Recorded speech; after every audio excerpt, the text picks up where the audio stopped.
అవును, నేను ఆశ్చర్యపోయా మీరు పంపించిన తర్వాత చూసి. ఒక్క మీడియా మరి ఆ రోజు అంత న్యూస్ వేశారు కదా ఎలక్షన్ అప్పుడు, ఓట్ల లెక్కింపు అప్పుడు వాళ్ళు ఇష్టం వచ్చినట్టు వేస్తారు కదా. మరి ఇప్పుడు నేను మంచిదాన్ని అని తెలిసినప్పుడు మీరు ఎందుకు వేయట్లేదు?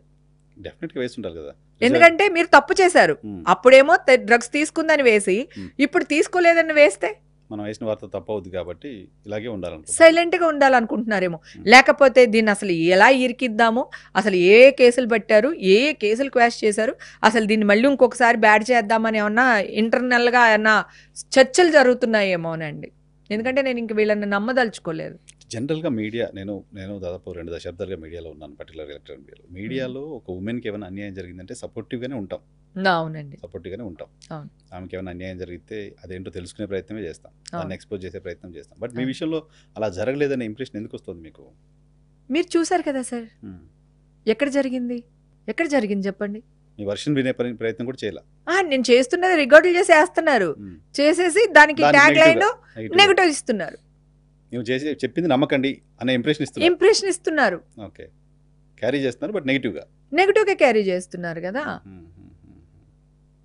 నా దగ్గర ఎన్ని ఒక 200-300 కాల్స్ రికార్డ్స్ ఉండుంటాయండి. నేను స్క్రీన్ రికార్డ్ చేశాను, ఎందుకంటే వాళ్ళు నా వాయిస్లు రికార్డులు చేసి మీడియాలో టెలికాస్ట్ చేస్తున్నారు. వాళ్ళు ఏమన్నారు, నేనేమన్నారు తెలియాలి కదా. ఇంకా అన్యాయం ఏంటంటే మా 9 టీవీ వాళ్ళు ఉన్నారు కదండి, వాళ్ళు ఏం చేశారు, వాళ్ళ క్రైమ్ రిపోర్టరు తెల్ల డ్రెస్ అమ్మాయి నేనే అని వేసేసి అతను నాకే ఫోన్ చేసి, మేడం బయటకు వచ్చిన వాళ్ళలో మీరు లేరు కదా, మీరు లేరు కదా మేడం అంటే అన్న అడుగుతున్నాడు. అతని వాయిస్ ఉంది నా దగ్గర, క్రైమ్ రిపోర్టర్. అదే మోహన్ బాబు కొట్టాడు కదండి మొన్న, మోహన్ బాబు గారు కొట్టారు కదా అతన్ని, ఆ రిపోర్టరే ఫోన్ చేసి నన్ను అడుగుతున్నాడు. అప్పటికే తెల్ల డ్రెస్ అమ్మాయిని వేసేసి హేమా హేమా హేమా హేమా అని వేస్తారు. న్యూస్ వేసేసిన తర్వాత 2 రోజుల తర్వాత నాకు ఫోన్ చేసి, మీరు బయటకు వచ్చిన వాళ్ళు లేరు కదండి అంటే, మరి నేను మొత్తుకునేది ఏంట్రా బాబు, నేను అదే కదా చెప్తున్నాను, న్యూస్ అంతా వేసేసి ఇప్పుడు అడుగుతావా, వస్తానురా ఒకరోజు చెప్తాను నీ పని అని అన్నా. నాకు స్క్రీన్ రికార్డ్ పెట్టేశాను సార్ వీళ్ళు ఫోన్లు, ఎందుకంటే నా వాయిస్లు రికార్డులు చేస్తున్నారు, మరి నేను చేయాలి కదా, వేసేస్తున్నారు కదండి. అందుకని నేను చేశానండి. మొత్తం ఏ ఛానల్ వాళ్ళు నాతో ఏమేమి మాట్లాడారో అన్ని రికార్డ్ చేసి పెట్టానండి నేను. ఇప్పుడు నేను గెలిచాను కదా, కోర్టులో వేస్తాను, రిక్వెస్ట్ చేస్తున్నాను, మీరు నాకు కావాలి, నేను మీకు కావాలి. ఇన్ ఫ్యూచర్ కూడా మీడియా వాళ్ళు, మీడియా మిత్రులతో కలిసి ఉండాల్సిందే. ఇండస్ట్రీ మీడియా, రేపొద్దు నేను సినిమా యాక్ట్ చేస్తాను, మంచి క్యారెక్టర్లు చేస్తాను, వీళ్ళే నాకు మంచి పబ్లిసిటీ ఇవ్వాలి. లేదు రాజకీయాల్లోకి వెళ్తాను, వీళ్ళు తోడు లేకుండా నేనేం చేయలేను కదా. సో నేను అందుకే వీళ్ళు రిక్వెస్ట్ చేస్తున్నాను, ఈ ప్రీవియస్ ఏదైతే జరిగినాయో అవి ఫేక్ అని తెలిసినప్పుడు చేసింది తప్పు అని చెప్పనక్కర్లా, అక్కర్లేదు, హేమ తప్పు చేయలేదు అని కోర్టు చెప్పింది, దాన్ని చెప్పండి జనాలు, చెప్పండి అంతే అంతే. కోర్టు ఇచ్చిన తీర్పుని మీరు పబ్లిసిటీ చేయండి, ప్రీవియస్ మీరు ఏవైతే పెట్టారో నా మీద అవి తీసేయండి. ఎందుకంటే నా మనవరాళ్ళు, నా లైఫ్ లాంగ్ ఏదైనా ఉంటే ప్రతి ఒక్కడు వచ్చి చెప్పేవులే నువ్వు అప్పుడు అంటాడు కదా, అది నేను తీసుకోదలుచుకోవట్లేదు. అందుకే నేను నా పబ్లిసిటీ ఉండని, వాళ్ళు తీస్తారేటండి తప్పు చేస్తుంటే. నేను ఈ రోజు ఇలా మాట్లాడగలుగుతాను పోని చెప్పండి, మాట్లాడలేను కదా నేను. అదే చేస్తున్నాను నేను. వాళ్ళు అలా చేయనప్పుడు నేను ఏవైతే ఎంతమంది రికార్డ్స్ చేశానో అన్ని 9 టీవీ నుంచి లేడీస్ ఫోన్ చేసేవాళ్ళు, ఫోన్ చేసి అక్క మీరు ఎలా ఉన్నారక్క, మీకు జెన్యూన్గా మీరు మంచోళ్ళు అక్క, మీ గురించి మాకు తెలుసు, ఆ న్యూస్ వాళ్ళు వేరు. అవునండి, అంటే TV9 అనేది పేరు తీయకూడదు అని అంటున్నారని నాకు తెలియదు. అంటే మీరు టెలికాస్ట్ లో మళ్ళీ బీప్ వేసుకోవాలేమో అని. అలా అయితే నాకు అసలు ప్రాబ్లమే లేదు. TV9 వాళ్ళు, NTV వాళ్ళు, ఆ న్యూస్ క్రైమ్ రిపోర్టర్స్ వాళ్ళిద్దరు కూడా, రమేష్ వైట్ల అండ్ దీంట్లోనేమో రంజిత్ అనుకుంటాను TV9లో, నాకు అతని పేరు ప్రాపర్గా గుర్తులేదు. సో వాళ్ళు నన్ను ఎంత టార్చర్ పెట్టుంటారండి. ఆ 1 వీక్ రోజుకి 350, 400, 500 కాల్స్ లిఫ్ట్ చేసేదాన్ని.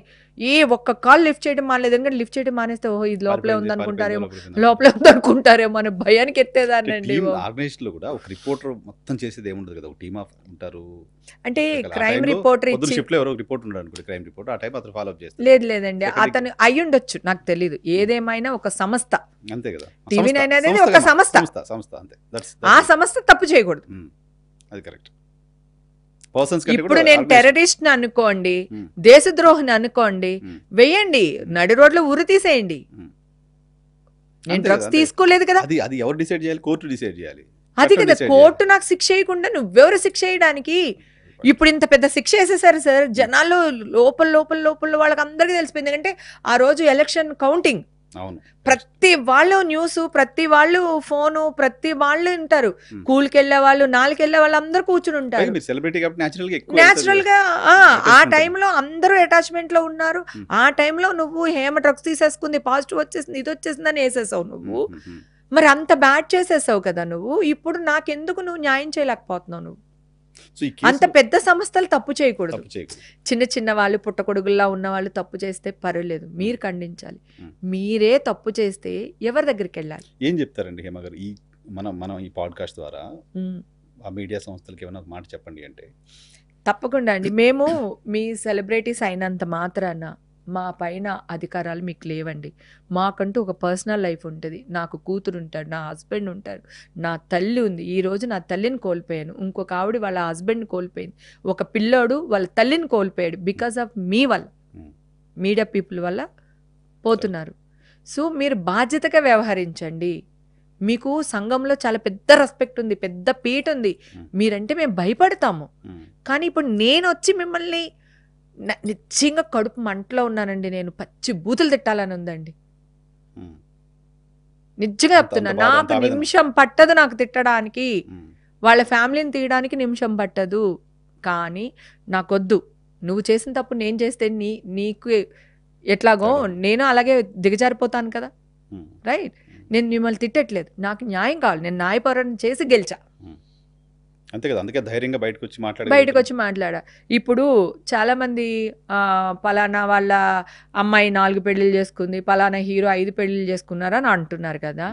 నేను ఒక ప్రముఖ ఛానల్లో పనిచేసిన ఒక వ్యక్తి, ప్రముఖ ఛానల్లో పనిచేసిన ఒక న్యూస్ లీడర్ని రెండో పెళ్లి చేసుకోలేదా? మరి నువ్వెందుకు పబ్లిసిటీ ఇచ్చుకోకట్లేదు? నా పెళ్ళ నన్ను రెండో పెళ్లి చేసుకుంది, వాళ్ళ ఆయన్ని వదిలేసి డైవర్స్ తీసుకుని నాతో చేసుకుందని ఎందుకు చెప్పలేకపోతున్నావు? నువ్వు సెలబ్రిటీవే, నీ పేరు అందరికీ తెలుసుగా. నీ కింద లేదా? నీ కింద ఉన్నది నువ్వు కడుక్కోవా? ఎదుర్కొంటూ ఉన్న వాళ్ళది కడగడానికి వస్తావా? ఇలా మేము ఓపెన్గా మాట్లాడేస్తే ఏమైపోతావు? ఒక ఛానల్ వ్యక్తి చార్టర్ ఫ్లైట్లో వెళ్ళాడంట. గుంటూరు దగ్గరలో సైకిల్ తొక్కుకునే ఒక వ్యక్తి చార్టర్డ్ ఫ్లైట్లో వెళ్ళే అంత ఒక ఛానల్కి నువ్వు CEO అయిపోతే అంత డబ్బు వస్తుందా? అంత డబ్బు ఎక్కడి నుంచి వచ్చింది? సర్కిల్ ఉండొచ్చు కదా, ఏమో దానికి. సీఎం మరి అంత సర్కిల్కి ఫ్లైట్ ఇచ్చే అంత సర్కిల్ నువ్వు మెయింటైన్ చేస్తున్నావంటే నీ రేంజ్ ఏంటి? ఇప్పుడు నన్ను అడిగినట్టే నేను నిన్ను అడుగుతున్నా. నేను ఎప్పుడు నాకు 100 కోట్లు ఉంది, 200 కోట్లు ఉందని నేను చెప్పలేదు. హేమకి ఇంత డబ్బులు ఎక్కడొచ్చింది, 200 కోట్లు ఉన్నాయి హేమకి అని వీళ్ళే వేస్తారు. ఓకే, వాళ్ళే ప్రచారం చేస్తారు. నేను ఇంత కోట్లు ఉన్నాయని చెప్పలేదు, వాడేస్తాడు. మళ్ళీ ఇంకొకటి ఏం చేస్తాడు, ఇన్ని 100 కోట్లు ఎలాగొచ్చినాయో తెలుసా? మరి ఒరే చేస్తారు. ఇప్పుడు 200 కోట్లు ఉన్నదని వేసింది అతనే, ఎవరో XYZ. మళ్ళీ క్వశ్చన్ మార్క్ వేసేది కూడా వాడే. ఎలా వచ్చాయి తెలుసా అని. అసలు ఎంత 200 కోట్లు 2 కోట్లు ఎవరికి తెలియదు. నాకు ఎన్ని అప్పులు ఉన్నాయని వీడికి తెలియదు, నాకు ఎంత ఆస్తున్నదని వీడికి తెలియదు. కానీ వీడేస్తాడు. ఒక ఒపీనియన్ వాళ్ళే డెవలప్ చేసి మళ్ళీ క్వశ్చన్ మార్క్స్ వాళ్ళే పెడతారు. అంటే ఒక ఆడది ఒకవేళ నిజంగా డబ్బు సంపాదిస్తే ఇంకొకలాగానే సంపాదించాలా? అంటే నీ మైండ్ సెట్ ఏంటి? నువ్వు అలాగే సంపాదిస్తున్నావా? నువ్వు రాంగ్ ఆలోచిస్తున్నావా? అంటే నీ మైండ్ సెట్ ఏంటి? నువ్వేంటి? నువ్వు ఛానల్ పెట్టుకుని పెద్ద గొప్ప కాదు కదా. నీ మైండ్ సెట్ చిన్నదైనప్పుడు నువ్వు కూడా చిన్న వ్యక్తి అవుతావు కదా. అలా మరి అదే సర్కిల్ నాకుండదా అండి? నేను ఇన్ని 100 సినిమాలు యాక్ట్ చేశాను, ఇన్ని పెద్ద 36 ఏళ్ల నా కెరియర్లో నాకుండరా? నీకు ఫ్రెండ్స్ ఉంటారు, ఓకే, నీకు ఫ్లైట్ ఇచ్చారు, నాకు ఫ్రెండ్స్ ఉంటారు, నాకు హెల్ప్ చేయరా? నేను ఒక బిజినెస్ పెట్టుకుంటే నా ఫ్రెండ్స్ 10 మంది 10 ఇదిగోరా, ఇది 2 రూపాయలు పెట్టుకో, 3 రూపాయలు పెట్టుకో, లేకపోతే ఇదిగో నీ బిజినెస్ చెప్పు, ఇదిగో నా ఫ్రెండ్ ఉన్నాడు, వీళ్ళకి సేల్ చేసి పెట్టు, వీళ్ళకి ఇది చేసి పెట్టు, రియల్ ఎస్టేట్ నాకు ఇది ఉందిరా, నువ్వు ఇంత కమిషన్ తీసుకో, ఇంకోటి చేయండి, నా ఫ్రెండ్స్ చెప్పరా? అంతే కదా, ఇప్పుడు సర్కిలే కదా అంతే. అప్పుడు మీకంత సర్కిల్ ఉన్నాడప్పుడు మాకు సర్కిల్ ఉండదా? మేము మంచోళ్ళం కదా? ఆడదాన్ని ఎందుకు చిన్న చూపు చూస్తున్నావు? నీకేం అవసరం? నువ్వేంటి? నువ్వు అలాగే పైకి వచ్చావా? నేను ఒక వ్యక్తిని క్వశ్చన్ చేయట్లేదు సార్, ఇది మొత్తం అందరినీ చెప్తున్నా. కొంతమంది వ్యక్తులకి మరి వాళ్ళకి సర్కిల్ ఉండి వాళ్ళు చార్టర్ ఫ్లైట్లో వెళ్ళగలిగినప్పుడు మాకు సర్కిల్స్ ఉండవా? మేమేం చిన్నపిల్లలమ్మా? మాకు ఇజ్జత్ ఉండదా? మా పిల్లల లైఫ్‌లో పర్సనల్ ఉండదా? నా కూతుర్ని 90% ఈ రోజు వరకు మీడియాలో చూపించలేదు సార్. ఏదైనా పెళ్ళిళ్ళకి, పేరంటాలకెళ్ళిన అప్పుడు తప్ప. భయపడుతున్నారు. భయపడుతున్నాను. మీడియాకి భయపడి దాస్తున్నాను కూతుర్ని. హ్మ్. ఎందుకంటే రేపు నా కూతురు ఎక్కడికైనా వెళ్తది. తన పర్సనల్ లైఫ్. హ్మ్. పలానా చోట హేమ కూతురు, పలానా ఇదిలో హేమ కూతురు అనేస్తారు సార్.